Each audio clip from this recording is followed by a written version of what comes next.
क्या होता है ना कि जब मैं ऐसे गाने गा रहा होता हूँ तो शायद लोगों को अच्छे नहीं लगते जो मेरी उम्र के हैं। लेकिन एक वो स्टाइल होता है गाने का, मेरा स्टाइल है, मैं इस स्टाइल में गाना गाता हूँ। अगर मैं किसी को कॉपी करके गाना गाऊंगा तो वो एक ऐसा लगेगा कि हम किसी की नकल कर रहे हैं। तो जैसा भी अपने ही अंदाज में गाना गाया जाए तो वो ज़्यादा अच्छा लगता है।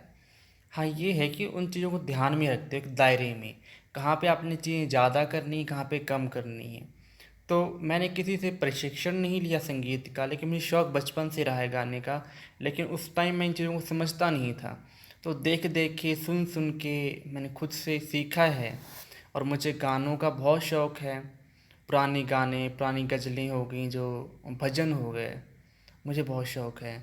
तो मेरी आवाज़ भी इतनी भारी आवाज़ नहीं है जो मैं वेस्टर्न सॉन्ग गा सकूं, या या जिसमें बहुत शोर होता है गानों में, उस तरीके के मैं गाने गा सकूं।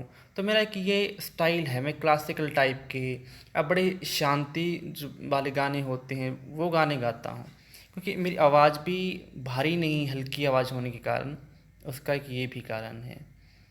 तो ये बात अलग है, लोगों को पसंद आए ना आए तो ये ज़्यादा महत्व नहीं रखता। हाँ, लेकिन क्योंकि लोग वही सुनना चाहते हैं जो उनको अच्छा लगता है। कई लोगों को अच्छे लगते हैं, कईयों को नहीं अच्छा लगता, तो ये अलग बात है। पर उनकी बातों को ध्यान में रखते हुए हमें अपने शौक़ नहीं मारने चाहिए। गाने गाने का मेरा शौक़ है, बचपन से है, तो मैं इसको ज़िंदा रखे हुए हूँ। और मैं नहीं चाहता कि किसी के कहने सुनने पर मैं अपने आप में एक हीन भावना लेके आऊँ। कई लोग कह देते हैं कि आपकी आवाज़ अच्छी नहीं है, इस तरह के गाने मत गाया करो, पुराने हैं, कौन से ज़माने में जी रहे हो। तो वही बात है कि हर किसी का अपना अपना स्टाइल है, हर किसी के अपने अपने शौक़ हैं। कोई किस तरीके के गाने सुनता है, कोई किसी तरीके के गाने सुनता है। मेरा मानना ये है कि पुराने गाने मैं इसलिए सुनता हूँ क्योंकि उनसे मुझे एक अटैचमेंट है, क्योंकि उनमें जीवन की सच्चाई होती थी। पहले गाने मौसम के ऊपर ही बनते थे, जैसे कि त्योहारों पे, सावन पे बनते थे, सावन के झूले पड़े, लता मंगेशकर का बहुत ही अच्छा गाना है। भाई बहन के ऊपर गाने बनते थे, रक्षाबंधन पे गाने बनते थे, पति पत्नी के बीच जो अनबन हो जाती है, प्रेमी प्रेमिकाओं के बीच में हो जाती है, या भाई भाई के ऊपर गाना बनता है, तो ये सब चीज़ें बनती थी।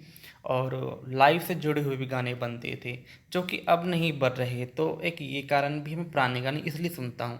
दूसरी बात, उनके जब शब्दों को सुनोगे, जब गहराई को समझोगे गाने में शब्द क्या है, तो आपके सामने फिल्म या कुछ चीज़ ना देखकर एक चित्रण उभर के आता है, तो आपको लगता है कि ये हमारे जीवन में हो चुका है।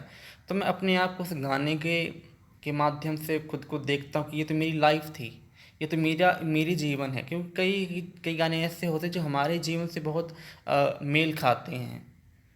तो किसी को अच्छे ना लगे ना, एक अलग बात है। मेरा शौक़ है तो मैं इस शौक़ को ज़िंदा रखे हुए हूँ।